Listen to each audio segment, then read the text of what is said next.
Los átomos tienen unas partículas positivas, alegres, bien chidas. Viendo siempre la mejor parte, protón, siempre positivo, nunca impositivo.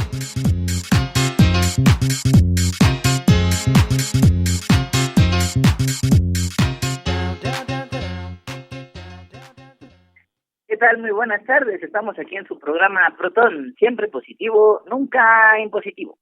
Pues bien, les damos la más cordial bienvenida a esta emisión del día de hoy, ya en pleno mes de mayo, también mes de la Santísima Virgen María, mes de María.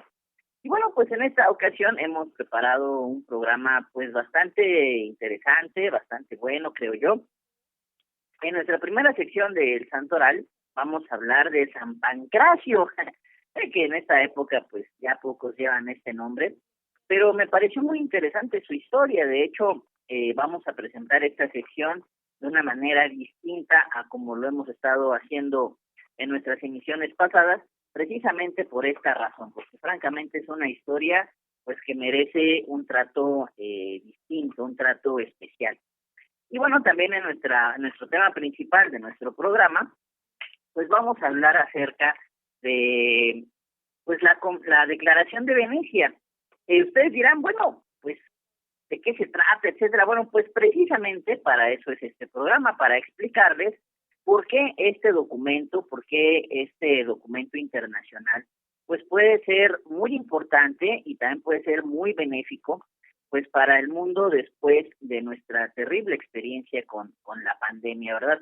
Ciertamente esta época, pues estos 3 años que hemos convivido con el COVID por primera vez en nuestra historia humana, pues evidentemente pues también dejó grandes problemas, grandes cicatrices, pero como algo que pues trajo cosas tan terribles, pues también abre otras posibilidades, abre otras puertas distintas, y como un documento que en realidad pues quizás no tendría que ver con pandemias o con ese tipo de cuestiones, pues realmente encaja de una manera muy particular y puede ofrecernos un futuro pues bastante benéfico, bastante esperanzador, ¿verdad? Entonces, bueno, quédense con nosotros para descubrir qué es la Declaración de Venecia y cómo realmente puede ser útil y benéfico en este mundo posterior a esta emergencia sanitaria del COVID.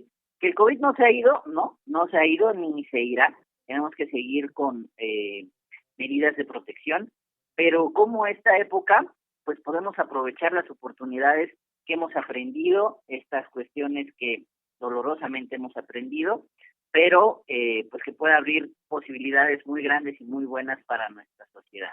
Pues bien, espero que este programa, este adelanto, pues sea para ustedes interesante y nos acompañen el resto del programa aquí en Protón, siempre positivo, nunca impositivo. Y ahora, bueno, vamos a nuestra primera sección, que es la de El Santoral.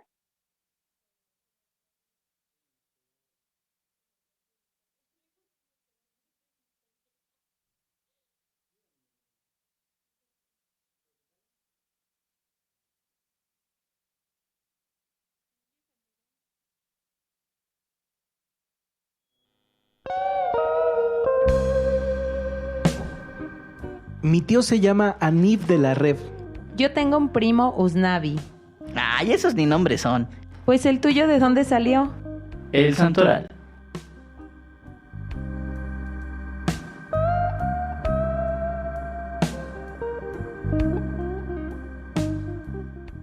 Pues estamos aquí dándoles la bienvenida a nuestra primera sección.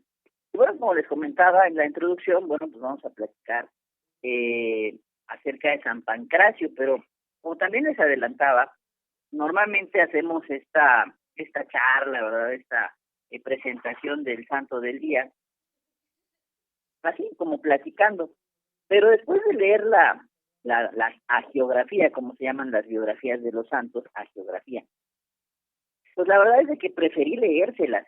Normalmente ustedes saben que utilizamos este recurso de CatholicNet, en esta ocasión así será también, pero en lugar de hacer un extracto o un comentario, voy a darle lectura a la geografía que se encuentra en este portal de CatholicNet, porque realmente me pareció muy bonita la historia de San Pancracio, Y además, bueno, pues para poder ir incluyendo los nombres de estos antiguos romanos, que también me parece un dato, una cuestión bastante bonita, y no quisiera como perderlo o bueno, en el comentario pues que se me fueran algunos detalles que también pudieran enriquecer la historia de San Pancracio. Así es de que voy a dar lectura a la breve biografía que nos ofrece Catholic.net. Dice, huérfano de 14 años, traído a Roma por su tío, se convirtió a la fe y fue martirizado al día siguiente de su bautismo, rechazando premios y ayudas para el futuro si renegaba de su fe. Luego de dar las gracias a sus verdugos, no dudó en sacrificar su juventud para mantenerse fiel a Cristo. Nacido en Frigia, provincia romana de Asia Menor, su padre era un noble pagano llamado Cleonio, que falleció cuando el niño tenía 7 años. Pancracio fue a vivir con su tío paterno, Dionisio, quien fue un excelente modelo. Se trasladaron a Roma cuando el niño tenía 10 años. Dionisio y Pancracio tienen un criado cristiano que los evangeliza y los pone en contacto con el Papa. Así conocen a fondo el cristianismo y se convierten. Fueron bautizados y recibieron la comunión. Enseguida se despojaron de muchas posesiones en favor de los pobres. El emperador Diocleciano decretó una persecución, la última del Imperio Romano, contra el cristianismo. Al poco tiempo, Pancracio fue denunciado al emperador, quien conocía a su difunto padre. Le dijeron, el hijo de Cleonio de Frigia se ha hecho cristiano y está distribuyendo sus haciendas entre miles personas. Además, blasfema horriblemente contra nuestros dioses. Diocleciano mandó llamar a Pancracio y conversó largo tiempo con él, tratando de persuadirlo a que renunciase a Jesucristo. Al no lograrlo, le condenó a muerte. En el lugar del martirio, Pancracio se arrodilló, levantó los ojos y las manos al cielo, dando gracias al Señor porque había llegado a ese momento. Le cortaron la cabeza. Por la noche, una noble señora llamada Octavila hizo recoger su cuerpo, lo embalsamó, lo amortajó con lienzos preciosos e hizo que lo entierren en un sepulcro nuevo, cerca del lugar del martirio. Lo amortajó con un lienzo precioso e hizo que lo entierren en un sepulcro nuevo, cerca del lugar del martirio. El Papa Vitaliano envió sus reliquias desde el cementerio de Calepurius, en Roma, a Inglaterra para evangelizar y para instalar en los altares. San Agustín de Canterbury dedicó la primera iglesia de Inglaterra a San Pancracio. Es titular de una basílica romana. Aquí los que habían sido bautizados el sábado de gloria dejaban sus vestidos blancos en el domingo octava de la resurrección, llamado Dominica in Albis. Aquí hago un pequeño, me detengo un poquito, porque ya en el momento actual, el segundo domingo de Pascua ya no es el domingo en Albis, o Dominica en Albis, ya es el domingo de la Divina Misericordia, que también hemos platicado de ese tema ya aquí en Proton, pero ahora este domingo, del que estamos hablando, es segundo domingo de Pascua o de la Divina Misericordia. Bueno, ahora continuamos con la lectura. Era un acto conclusivo de la Pascua. Sobre la tumba de San Pancracio renovaban el juramento de fidelidad a Jesucristo. Desde entonces ha sido un santo muy amado, protector de inocentes y de las víctimas del perjurio. Patrón contra falsos testimonios, contra perjurio, juramentos, tratados, dolores de cabeza y calambre. Bueno, pues hasta aquí la breve biografía de San Pancracio. Y bueno, pues creo que también muy motivador, muy esperanzador para, pues también los jóvenes adolescentes, los muchachos jóvenes, que vean que pues hay muchos ejemplos de personas que desde su más temprana edad pues han dedicado su vida pues a la persona de Cristo, a su fe, y evidentemente pues hacer un testigo, un testimonio absoluto de aquello en lo que han comprometido su vida, ¿no? Que en este caso pues su vida es la vida divina, la vida de Dios, la vida de la gracia, y bueno, pues ahora nos mira San Pancracio desde el cielo, seguramente pues tiene un gran cariño por todos los jóvenes que también, como antes y como ahora, pues están en una época, en una edad de definiciones y pues siempre tienen pues esta dualidad, ¿no? Bueno, vamos a nuestra sorpresa musical y continuamos aquí en Proton, siempre positivo, nunca impositivo.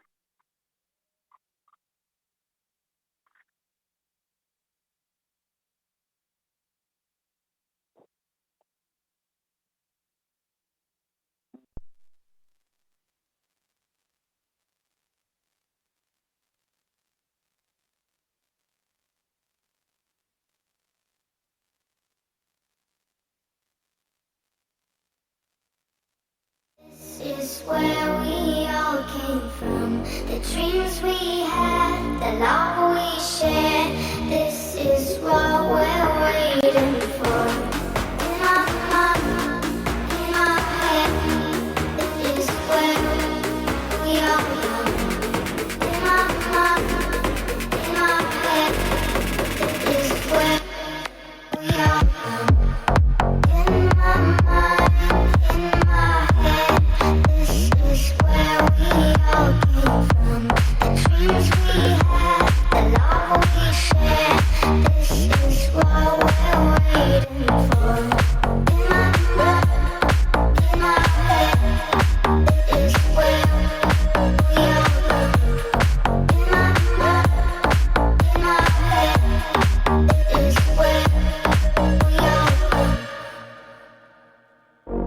And in my mind, in my head, this is where we all came from. The dreams we had, the love we shared. This is what we're waiting for. And in my mind, in my head, this is where we all came from. The dreams we had, the love we shared.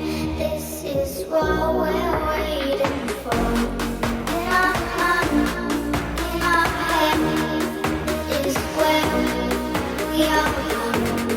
In our mind, in our head, this is where we all come. In my mind, in my head, this is where we all came from. The dreams we had, the love we shared. This is what we're waiting for. In my mind, in my head, this is where we all come. In my mind, in my head, this is where we all come. In my mind, in my head, this is where we all come. In my mind, in my head, this is where we all come.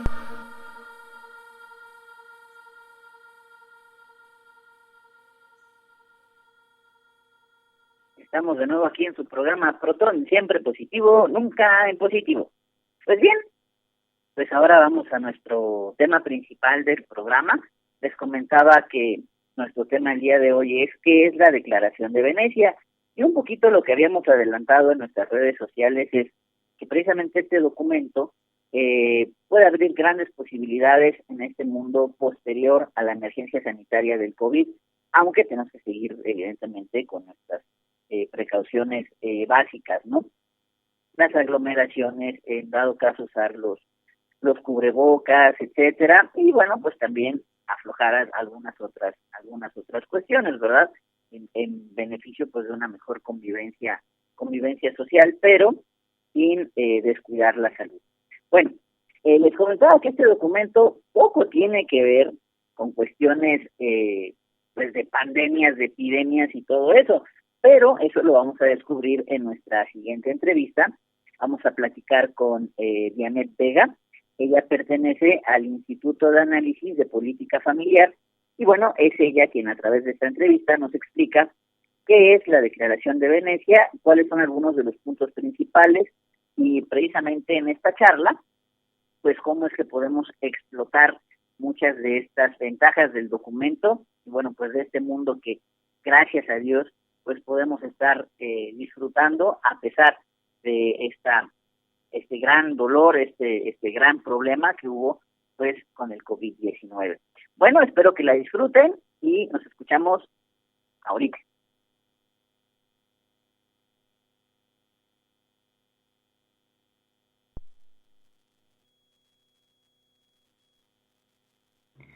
¿Qué tal? Bueno, pues en esta ocasión vamos a platicar con Dianet Vega. Ella es directora de Asuntos Públicos del Instituto de Análisis de Política Familiar. ¿Qué tal, Dianet? Buenas tardes, buenas noches, ¿cómo está usted? Buenas noches, muy bien, muchas gracias por la invitación. Pues muchísimas gracias por su tiempo y gracias por aceptar nuestra entrevista. Bueno, pues en nuestro programa básicamente es hablar acerca de la Declaración de Venecia y bueno, este contenido que es tan importante. Pero explíquenos un poquito más. Evidentemente vamos a profundizar, pero así como saque, ¿qué es la Declaración de Venecia? Claro, Jorge, mira, te cuento un poquito de dónde nace y qué es la Declaración de Venecia y este documento específico que ha sido creado y promovido por la International Federation for Family Development, que es una federación internacional encargada de promover el desarrollo de la familia, en conjunto con la Comisión de Desarrollo Social de la Organización de las Naciones Unidas. Entonces, estos dos agentes se encargan de promover esta declaración que nace con la finalidad de generar una ruta a través de la cual las ciudades puedan adherirse y comprometerse a trabajar por la familia y generar mejores condiciones de bienestar para las familias en los distintos países, ¿no? Entonces, así es como nace esta declaración y tiene el objetivo de marcar una ruta clara de 10 puntos específicos, entre ellos está educación, salud, ocio, asequibilidad, etcétera, ¿no? Entonces, es una declaración con 10 puntos que lo que promueve es que se trabaje por la familia a través de los gobiernos municipales o ciudades. Perfecto. Dianet, y por ejemplo, algunos puntos que contiene esta declaración, ¿cuáles serían para que efectivamente podamos decir que incide favorablemente en la familia?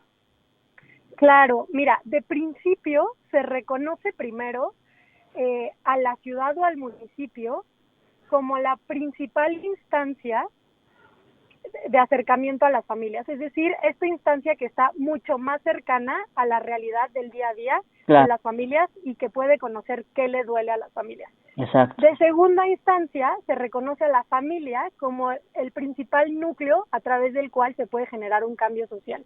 Entonces, ya reconociendo a estas dos instancias, ahora sí se genera un compromiso a través del cual tomaremos a estas dos instancias como agentes principales en las políticas que se promuevan desde el municipio. Algunos de los puntos, como te comentaba, es trabajar en pro de la educación a través de las familias, trabajar en pro de las familias vulnerables, las familias en pobreza, trabajar en pro de la salud de la familia como agente principal para prevención de enfermedades y con ello generar salud, ¿no? Un ambiente saludable. Claro. Entonces, más o menos estos son algunos de los puntos que se tocan, pero todo es considerando al municipio como el principal agente y a la familia como el principal agente de cambio.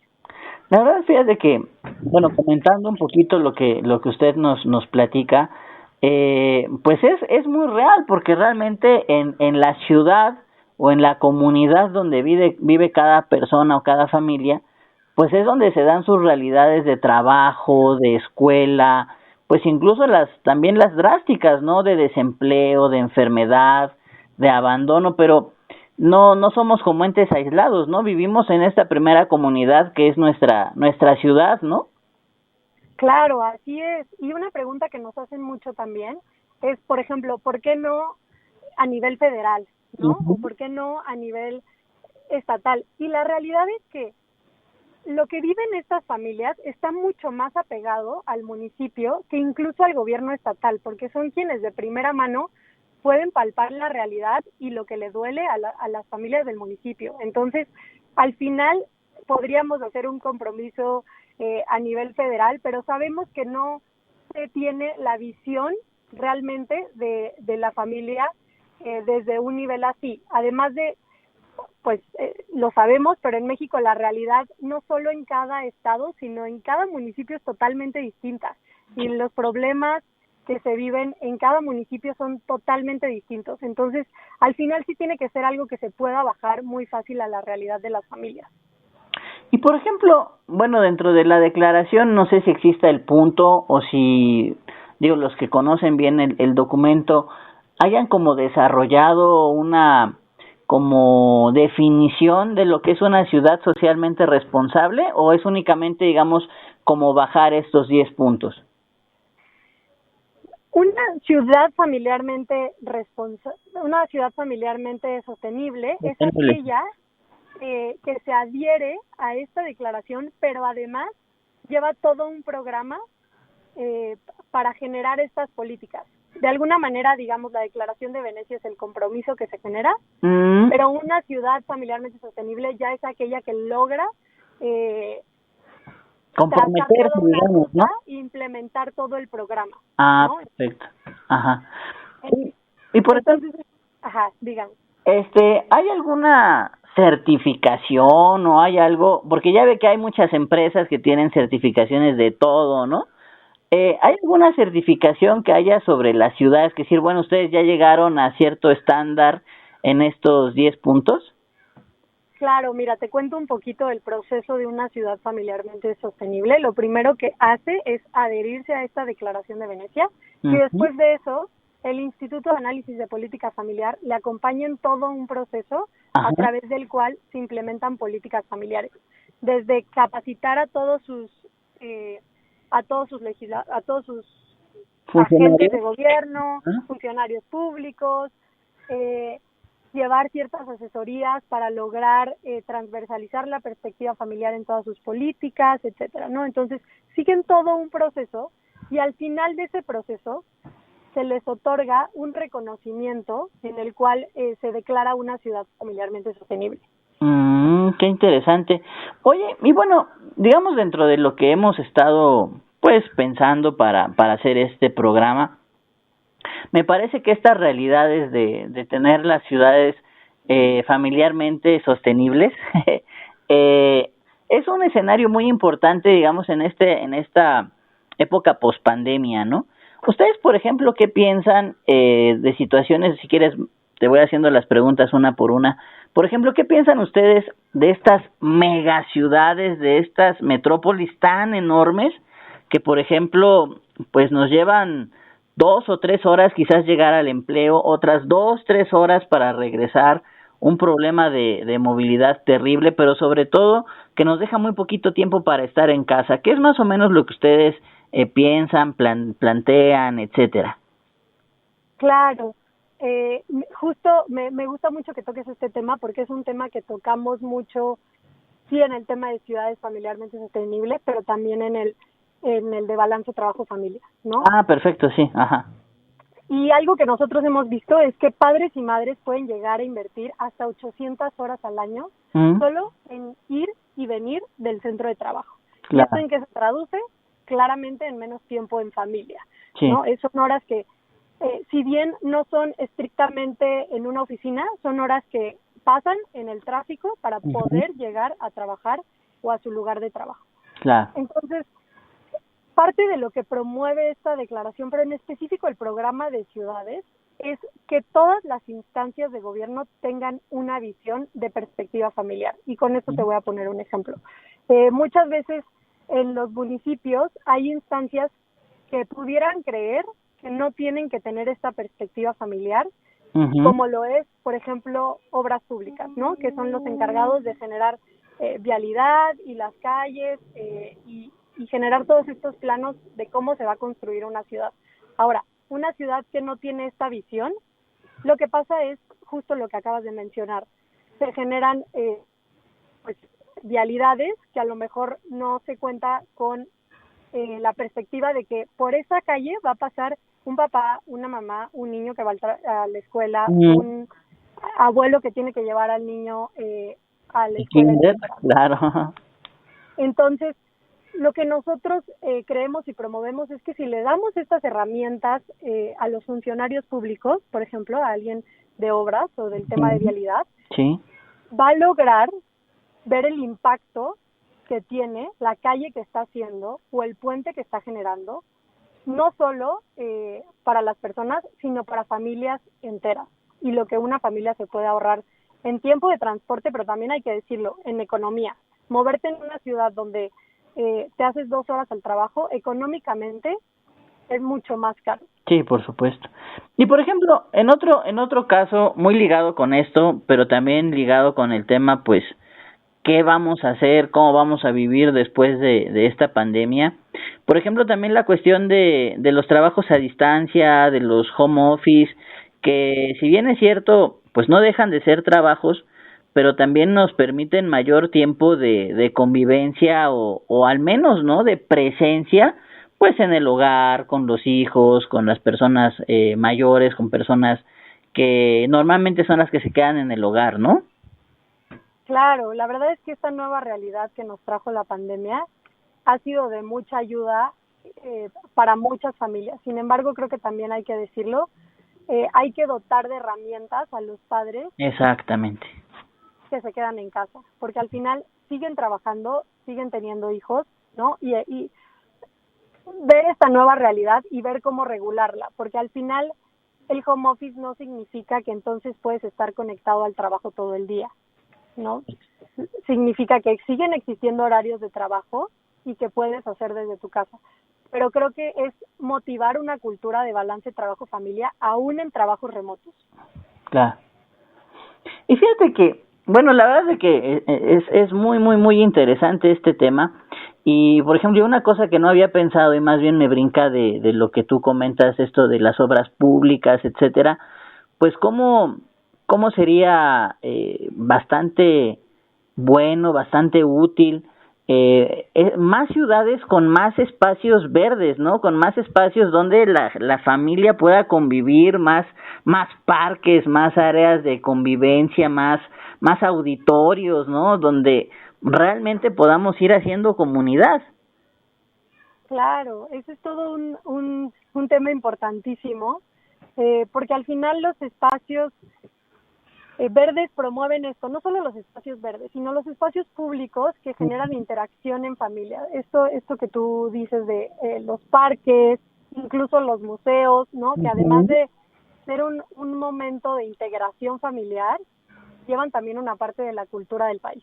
Entonces, estos espacios tienen que ser promovidos y justo ahora que lo mencionas es uno de los aspectos y de los 10 puntos de la Declaración de Venecia. Estos espacios de ocio y de turismo que pueden tener las familias dentro de las mismas ciudades son importantes, no solo para la integración familiar, sino también para el balance que se genera entre los habitantes de una familia. No, la verdad es de que sería tan bonito poder convivir. Fíjate, bueno, yo escucho historias familiares añejas, ¿no? Pero no sé si a ti alguna vez te habrán platicado tus abuelitos, tus papás, tus tíos, que antes pues se reunían en el kiosco a oír bandas, a oír música, y la gente estaba tan feliz con una banda que tocaba, no sé, danzón o lo que fuera, y ellos escuchando, tomándose un helado, a veces a lo mejor sin gastar un peso, pero ya sabían que era el día que iba la banda del pueblo, del municipio, tocaba y era pues un lugar donde se podían relajar, donde podían estar, y ahora pues carecemos mucho de estas cosas, de estos lugares de reunión, ¿no? Y esto que dices además es importante porque promueve la convivencia entre distintas generaciones. Entonces, esta parte de solidaridad intergeneracional se cubre con esos espacios en los que pueden convivir distintas generaciones, compartir cultura, compartir distintas tradiciones, este diálogo entre generaciones más pequeñas y adultos mayores que fomenta y promueve mucha integración no familiar, más bien, no solo familiar, sino también social como comunidad, ¿no? Una identidad muy marcada. La razón, esos espacios los hemos perdido, tendríamos que estarlos promoviendo, porque además promueven esta integración entre distintas generaciones que creo que hoy mucha falta nos hace. Sí, claro, fíjate que, bueno, se me va la imaginación, pero imagínate qué bonito, por ejemplo, en un espacio público, en una plaza, que por un lado estén los muchachos con sus patinetas, con sus patines, y por el otro lado, pues una banda de viento tocando. O sea, la verdad sería un poquito bizarro, pero sería extraordinario. Fíjate que en Europa hay algunos lugares, no específicamente así, pero donde se han promovido asilos para personas mayores que dentro tienen guardería. Uh-huh. Entonces lo que se genera es esta interacción y además esta ayuda mutua, de decir, son guarderías o de muy bajo costo o gratuitas, Uh-huh. Donde los adultos mayores pueden tener una interacción con niños, enseñar, compartir su conocimiento. Claro, okay. Uh-huh. Y además, los niños tienen la capacidad de convivir con estos adultos mayores y entonces es un beneficio mutuo. A mí me parece una idea extraordinaria estos asilos donde tienen guarderías, claramente con personas también jóvenes y maestros, etcétera, pero donde se permite esta interacción que a ambas generaciones ayuda de manera muy cercana. Sí, fíjate que por supuesto que yo parto de la premisa de que ya lo sabes, pero lo comento para el público. Incluso me parece que en Reino Unido ya lanzaron lo que aquí en México es una secretaría, ya se le llama ministerio, un ministerio de la soledad. O sea, porque la soledad de las personas, en especial de los adultos, se ha vuelto un problema social, o sea, un problema sanitario, que la gente vive sola, pero además su vida la vive en soledad. Entonces se ha vuelto un verdadero problema. Un problema incluso de salud, tanto física y emocional. Claro. ¿No? Es tanto ya un problema que es hoy una secretaría. Cierto. Entonces nos surge esta interacción entre generaciones, esta interacción entre comunidades, que hemos dejado un poco a un lado. Me atrevería a decir que influye un poco el tema de la tecnología también, pero son muchos factores que al final pues han separado un poco esta integración que deberíamos hoy de estar promoviendo a través de estos espacios. Claro. Oye, y bueno, por ejemplo, ¿tú qué otro punto destacado? Ahorita vimos un poquito la obra pública, un poquito balance, trabajo, familia, pero ¿qué otro punto destacado quisieras mencionar o subrayar respecto de estos 10 puntos de la Declaración de Venecia? La verdad es que todos son muy importantes y creo que algo que se hizo muy bien al redactar esta declaración es que se logró concretizar en estos puntos. Está también salud, es alguno de ellos. Uh-huh. Lo que a mí siempre me gusta decir es que cuando trabajamos por la familia, trabajamos no solo por una comunidad pequeña, estamos trabajando por el país entero y me atrevería a decir que el mundo. Algo es que fíjate, te voy a dar otro dato. Cuando un papá lee al menos de 10 a 15 minutos al día con su hijo, uh-huh, un cuento en la noche, ¿sí?, logra que las calificaciones sean mucho más altas. Wow. El desarrollo cognitivo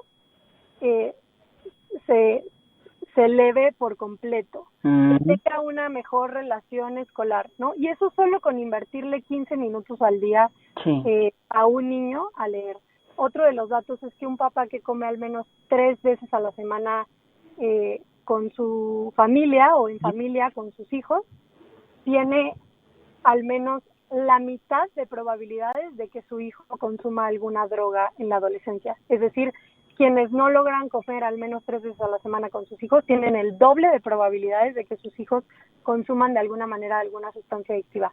Entonces, y son pequeñas acciones y pequeñas cositas, ¿no?, que podemos impulsar desde los distintos ámbitos y que creo que por eso tiene tanta relevancia esta declaración, porque a un nivel macro promueve acciones y visiones que puedan tener los distintos gobiernos para promover estas pequeñas acciones que cambian el rumbo completo de una generación.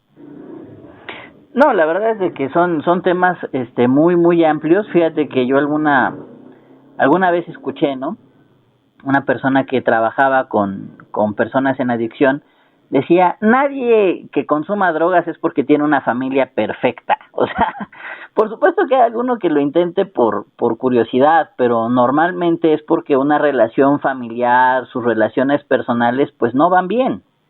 Claro. No, entonces, pues la verdad es de que eso que mencionas, pues es un muy buen dato y un muy buen tip para los padres de familia, ¿no? O sea, empezar a comer más tiempo, tomarse el tiempo de estar más tiempo en la hora de los alimentos con los hijos.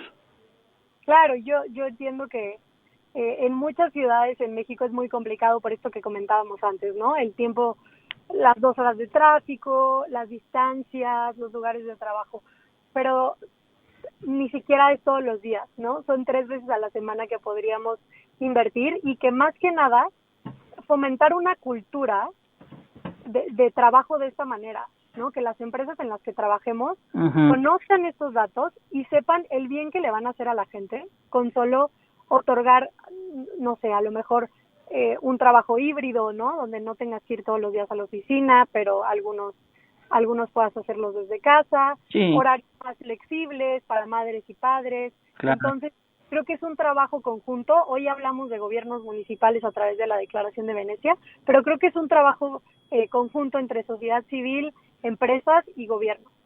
Y por ejemplo, aquí en México, ¿qué ciudades, qué municipios están trabajando ya sobre la Declaración de Venecia? Al día de hoy en México tenemos 42 municipios adheridos a la Declaración de Venecia y que están trabajando en implementar esta declaración. Los municipios anualmente entregan un informe de en qué están trabajando de los 10 puntos de la declaración y eso permite dar un seguimiento, que este informe se entrega a la Organización de las Naciones Unidas, ¿no? Actualmente en México son 42 municipios trabajando. Perfecto.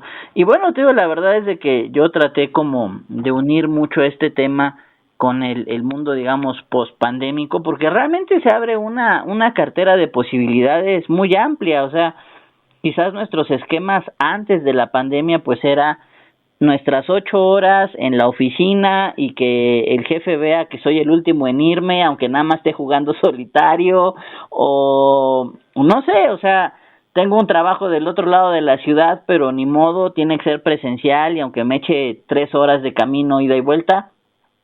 Pero yo siento que todo lo que ha ocurrido y la ayuda que nos ha dado la tecnología y también la forma de organización de las empresas, pues nos abre una cantidad muy grande de posibilidades para reorganizar, como dices tú, las ciudades y por otro lado los trabajos de una manera distinta, más creativa, ¿no?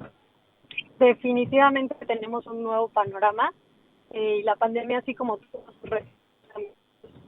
sus beneficios, como la oportunidad del trabajo a distancia para muchas personas, que incluso hay que decirlo, hay quienes se han quedado en un trabajo remoto al 100% después de esta pandemia y esto ha permitido pues mucha mayor interacción familiar, pero así como la pandemia nos mostró esto, también nos mostró que la familia sigue siendo el núcleo básico al cual acudimos y regresamos en cualquiera de las situaciones que nos ponen a prueba, como esta pandemia. Tuvimos que volver a casa, encerrarnos en casa, los papás tuvieron que volverse maestros, pero también trabajar, pero también doctores, porque no teníamos, ¿no? Entonces, de alguna manera volvimos a ese núcleo básico y nos dimos cuenta de que había una deuda con la familia, sí, ¿no? Hemos trabajado afuera, pero había una deuda histórica con la familia al exigirle tanto y darle tan pocas herramientas. Claro. Y también por otro lado encontrarnos nuevamente con nuestra comunidad, ¿no? Porque decíamos, bueno, se enfermó fulanito y chispas, ya sentías, ¿no? O falleció tal y aunque a lo mejor normalmente no te lo topabas o ni te dabas cuenta, pero ya cuando hay esta enfermedad, esta pérdida, también es sensible dentro de la comunidad más cercana. Sí, claro, la verdad es que fue un momento muy, muy difícil para muchas familias, un momento de muchas pérdidas para las familias y me atrevo a decir que de personas cercanas, pero también hubo quienes tuvieron que perder un trabajo, sí, ¿no? Tuvieron que perder algún tipo de ingreso, algún familiar. Entonces creo que esta época de pérdidas fue muy complicada para las familias mexicanas y una forma de, pues digamos, de remontar esta pandemia es darle las herramientas a estas familias para salir adelante de nuevo. Janet, y mi última pregunta es si una persona quisiera conocer los 10 puntos, leer la Declaración de Venecia, ¿dónde lo podría hacer? Claro, mira, como poner Declaración de Venecia en Internet sale perfectamente, pero más específicamente yo les recomendaría que entraran a la página del instituto, que es www.iapf.mx, y ahí pueden encontrar no solo la Declaración de Venecia, sino qué son las ciudades familiarmente sostenibles, qué municipios están adheridos, más o menos cómo es el proceso. Creo que ahí hay un poco más de información valiosa para quien quiera conocer acerca del tema. Y bueno, pues seguirnos en nuestras redes sociales. Hoy es Instagram iapf.mx, donde generalmente compartimos mucho contenido acerca de esto, vamos actualizando, compartiendo buenas prácticas, etcétera. Entonces, les dejaría también las redes sociales. Perfecto. Bueno, pues yo te agradezco mucho esta entrevista y esperemos que pues sea un éxito, pues que muchos más municipios se adhieran en México y también pues a nivel mundial. Muchas gracias por el espacio, Jorge, y por platicar de estos temas que son muy importantes para el México de hoy. Muchas gracias.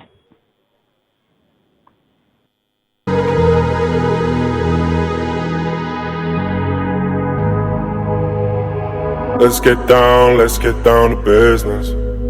Give you one more night to get this. We've had a million nights just like this. So let's get down to business. Mama, please don't worry about me. 'Cause I'm about to let my heart speak. My friends keep telling me to leave this. So let's get down to business. Let's get down to business. Give you one more night to get this. We've had a million nights just like this. So let's get down to business. Let's get down to business. Give you one more night to get this. We've had a million nights just like this.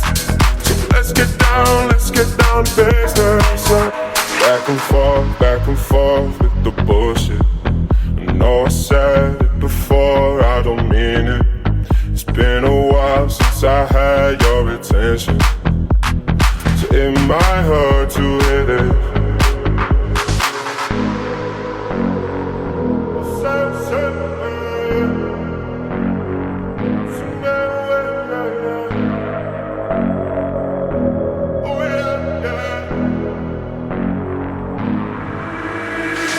Dreams we had don't ever fall away. We can't leave them if we stay the same. And I can't do this for another day. So let's get down to business. Let's get down to business. Give you one more night to get this. We've had a million nights just like this. So let's get down to business. Let's get down to business. Give you one more night to get this. We've had a million nights just like this. So let's get down to business. Oh yeah, yeah.